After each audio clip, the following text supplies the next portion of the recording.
Chapter 1. The Good Morning Texts. Nobody warns you about the good morning texts. People warn you about heartbreak. They warn you about divorce. They warn you about betrayal. They warn you about being cheated on. Nobody ever pulls you aside and says, "Be careful of the little things." The little things are what get you, not because they're important on their own, because they add up. One grain of sand isn't heavy. 1,000 grains can bury you. The first text is never the problem. The first phone call isn't the problem either. It's what happens after. The routine, the pattern, the expectation, the way another human being quietly becomes part of your day without asking permission. One day they're just someone you occasionally talk to. The next day you're smiling when their name appears on your screen. And somewhere in between those two moments, attachment happened. Most of us never see it coming.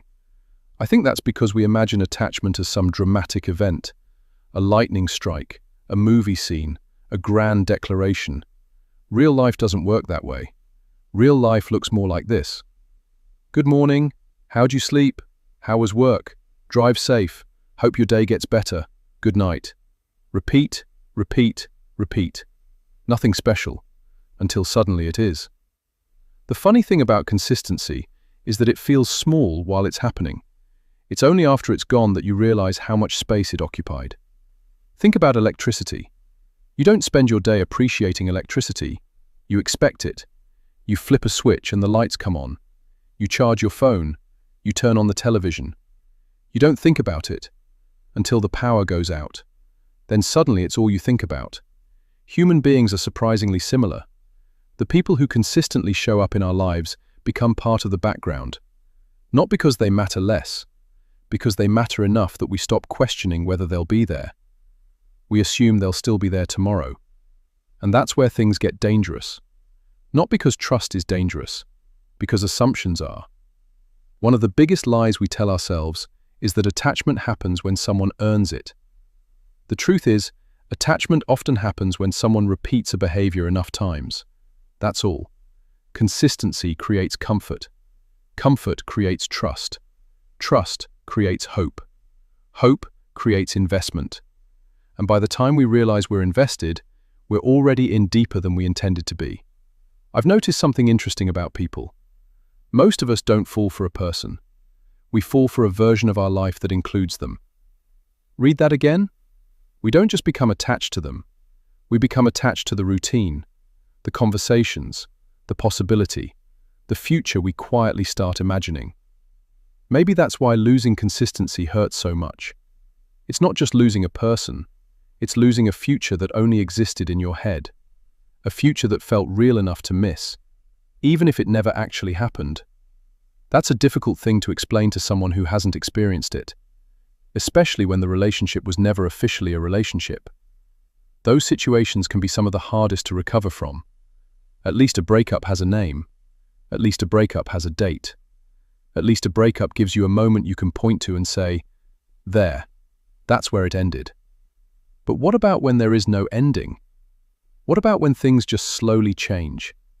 What about when the conversations get shorter? The enthusiasm gets quieter. The effort becomes inconsistent. What do you grieve then? A relationship? A friendship? A possibility? A version of the future? The answer is usually all of them. And that's what makes it confusing. Because confusion is harder to process than certainty. Most people can survive bad news. What destroys us is uncertainty. Uncertainty leaves room for imagination. And imagination can be brutal, especially if you've spent part of your life carrying anxiety, or PTSD, or old wounds that never fully healed. One thing I've learned is that trauma changes how you experience uncertainty. Not because you're weak, not because you're broken, because your brain learned a lesson somewhere along the way. Pay attention. Something bad might happen. That lesson can keep you alive in dangerous situations. It can also make ordinary situations feel exhausting. A delayed text becomes a question. A short response becomes a clue. A cancelled plan becomes evidence. And before you know it, you're solving mysteries nobody else even knows exist. The worst part? You usually know you're doing it. You know you're overthinking. You know you're reading too much into things. You know your brain is sprinting ahead of reality. That knowledge doesn't stop it. If anxiety listened to logic, anxiety wouldn't exist. That's why uncertainty can feel so overwhelming.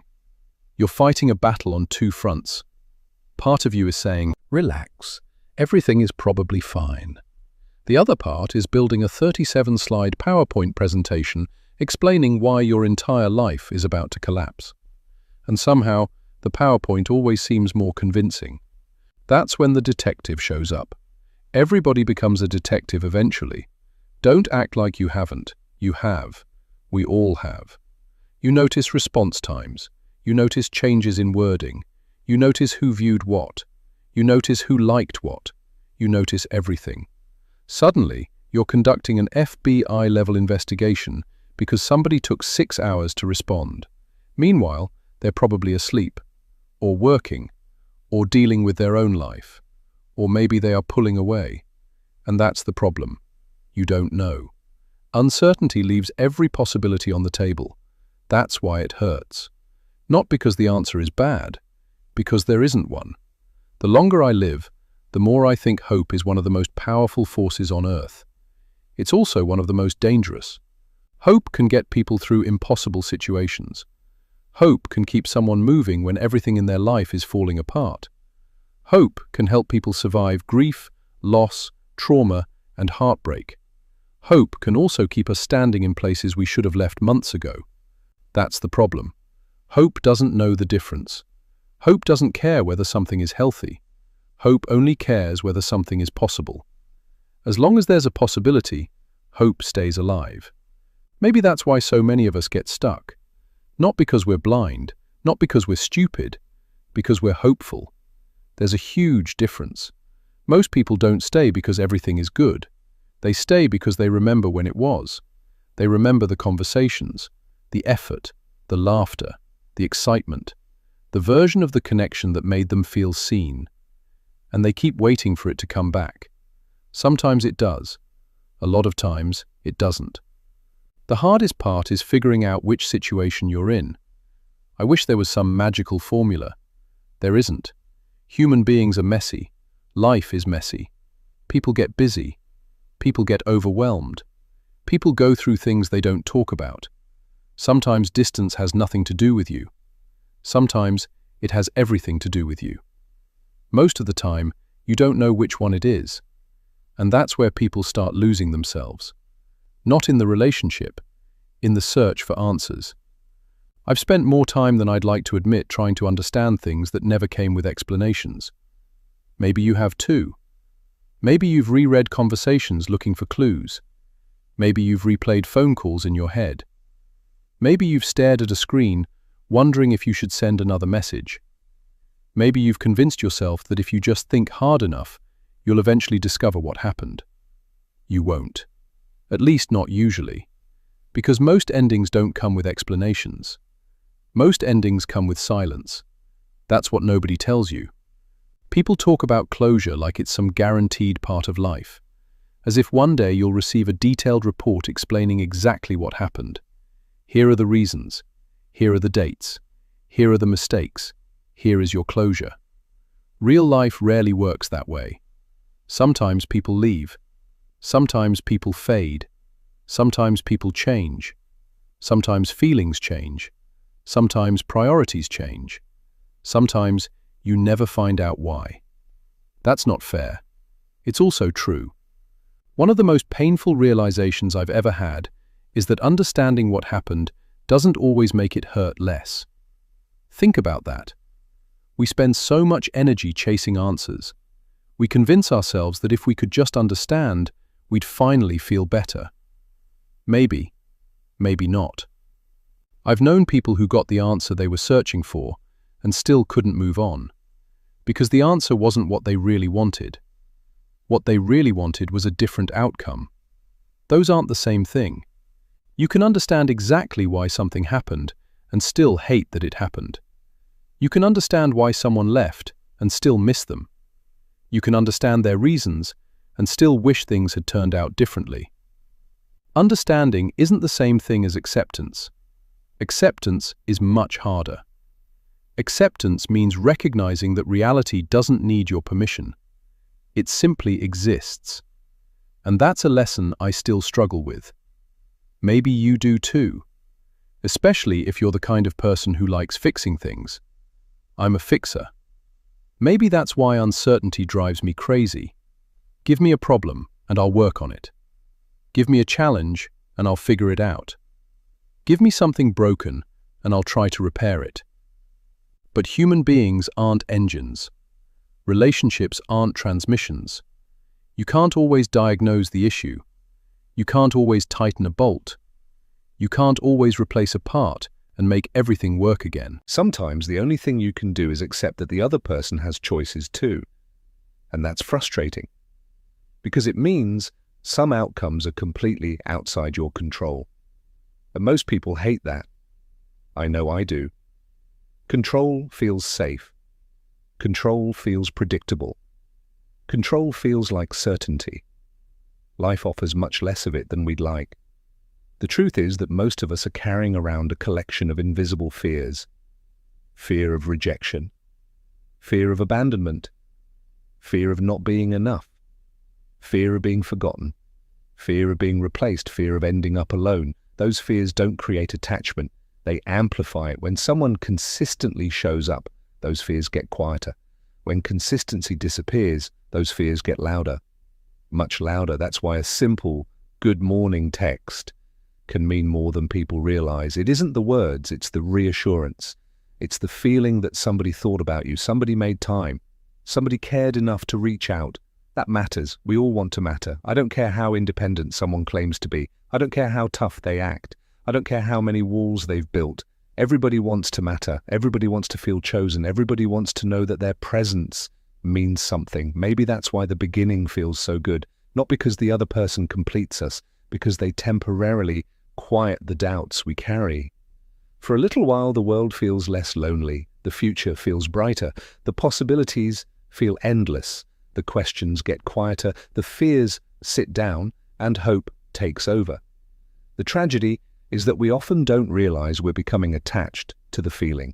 We think we're becoming attached to the person. Sometimes we are. Sometimes we're attached to what they represent: connection, possibility, relief, hope. Maybe that's why losing consistency hurts more than losing a conversation, because what we're really losing isn't a message, we're losing the meaning we attach to it. Looking back, I don't think the good morning texts were ever about the words. The words were simple, forgettable even. Good morning. Hope you have a good day. How'd you sleep? Nothing revolutionary. What made them meaningful was repetition, presence, effort. The fact that someone kept showing up. And maybe that's the lesson hidden inside all of this. Consistency matters, but consistency isn't certainty. Just because someone shows up today doesn't mean they'll show up forever. That isn't pessimism, it's reality. The mistake isn't caring, the mistake isn't hoping, the mistake is confusing a pattern with a promise.